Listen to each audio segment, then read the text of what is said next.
Here's an exclusive Spotlight PA investigative report. I'm Spotlight PA correspondent Mitch Blocker.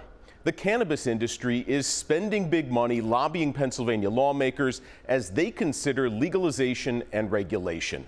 We've reported on more than $1 million pouring in from private companies, but that is not the end of the story. The Spotlight PA team also discovered executives and CEOs from cannabis companies fueling political campaigns.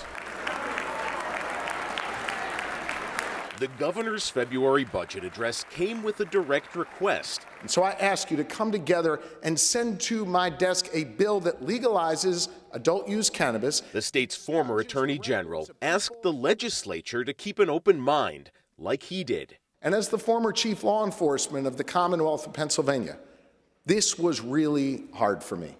But I took the time to study it and to understand the impacts. One of the biggest impacts, according to the governor, is all the business and taxes a recreational marijuana industry would generate. We're losing out on an industry that over the first 5 years will bring in $1.3 billion in revenue to our Commonwealth. The governor's projection isn't from pro-cannabis lobbyists or industry executives.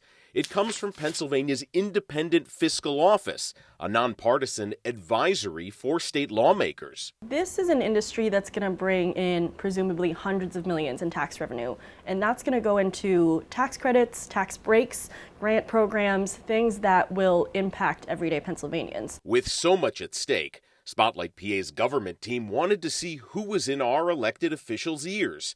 They'd already found more than $1.6 million in lobbying disclosures and traced it to more than 24 cannabis companies. But the lobbying records only show the money coming in, not who or what it influenced. We don't know which lawmakers, we don't know which bills. So along with her colleagues, Kate Huangpu dug through our most influential lawmakers' campaign finance records. There's a section that people can mark where they work, so looking for orgs that I knew sold cannabis or were in the cannabis industry. They found cannabis company executives donated hundreds of thousands of dollars to state lawmakers in 2024.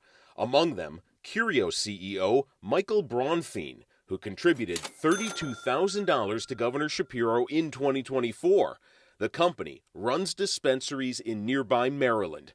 And Benjamin Kovler, the CEO and founder of Chicago-based cannabis cultivator and retailer Green Thumb Industries.